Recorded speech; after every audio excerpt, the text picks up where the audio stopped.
três ingredientes fundamentais que você precisa ter na hora de querer aprender espanhol. Primeiro deles, você precisa ter um porquê.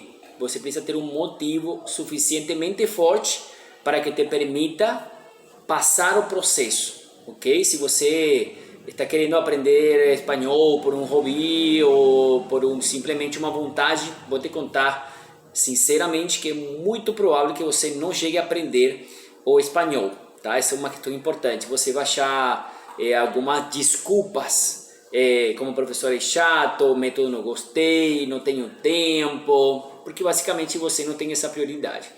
O ingrediente número 2 é basicamente repetição. Você tem que entender que você está iniciando um processo de aprendizado. É um processo cerebral, ok? Você está criando conexões neurais novas. E dessa maneira você tem que praticar, você tem que se permitir se expor a maior quantidade possível de cenários, situações, circunstâncias para que você realmente consiga acelerar esse processo de aprendizado. Mais que acelerar, você garantir esse processo de aprendizado. Lembra? É um processo cerebral. É como nós sempre gostamos de contar. Quando nós vimos para o Brasil, nós não sabíamos falar português. E em uma semana, nós aprendimos a falar português. Conseguimos iniciar o que nós queríamos, basicamente, que era nos conectar com pessoas, prospectar pessoas. Então, tínhamos um motivo muito forte. Se a gente não vendia e não nos comunicamos com pessoas, não íamos ganhar dinheiro, íamos morrer de fome, íamos ter que voltar lá na Venezuela.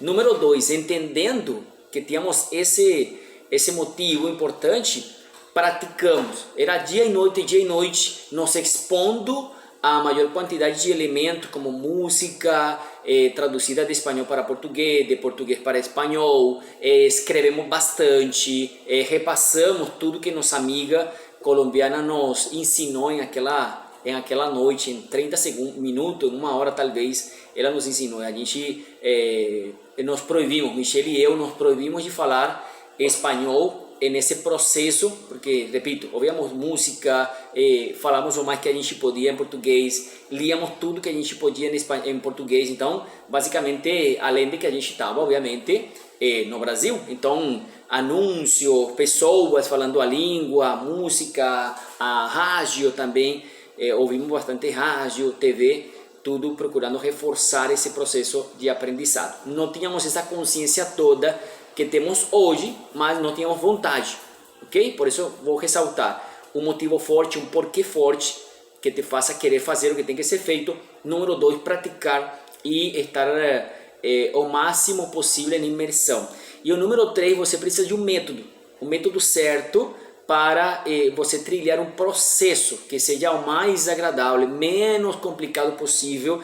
É como, por exemplo, vamos repetir aquela questão da gramática. E claro, você precisa aprender sobre pronomes, artigos e todo esse tipo de coisa, mas no método que nós desenvolvemos, nós utilizamos uma coisa que se chama linguagem transformacional, ou basicamente simplificar o processo de ensinamento para que você não tenha que estar pensando na hora de falar a língua, isso será que é um pronome? Não, isso será que é um artigo? Não, já vou te adiantar agora um spoiler, você vai trocar tudo isso por conectores. Por quê?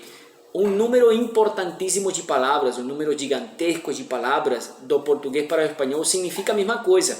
Basicamente que existe uma pequena diferença uma diferença basicamente na sua escrita. Nós não temos cedilha, não temos aquele acento circunflexo, não temos o tio, por exemplo, então não temos o acento grave, nós temos só um acento, ponto. Então, basicamente, quando você tira todas essas complicações, você aplica estratégias como, por exemplo, que você tem que aprender praticando. Lembra que tudo que termina em C cedilha, o A, né, com tio, você vai substituir por C e o N, por exemplo, e acento. Mas essa coisa a gente vai te ensinar em nosso método de espanhol como nativo, beleza? Então, vamos concluir. Primeiro, um motivo forte que te faça e que realmente você queira finalizar o processo. Número 2, você precisa praticar. E você só vai praticar, e você só vai fazer o que tem que ser feito se você tem um motivo forte. E terceiro, você precisa um método que simplifique o processo, um método que te envolva o máximo possível nesse aprendizagem da língua, e que melhor que aprender com nativos, né? A realmente pensar e falar como nativos. Aqui para finalizar, eu quero dizer uma coisa que vou ressaltar em todos os vídeos, tá? Não quer dizer que você não vai ter sotaque. Seria hipócrita de nossa parte falar que você não vai ter sotaque. Falar como nativo é pensar e ter a idiosincrasia de conseguir passar a mensagem como nativo. Sotaque você sempre vai ter, e como nós dizemos, para nós é bom ter um sotaque, porque isso chama atenção para nosso objetivo, ok? Vai depender de você e da sua vontade, beleza? Então fica essa super dica aí, deixa nos comentários se você gostou e compartilha com alguém que você acredite que precisa desta informação. Tchau, tchau!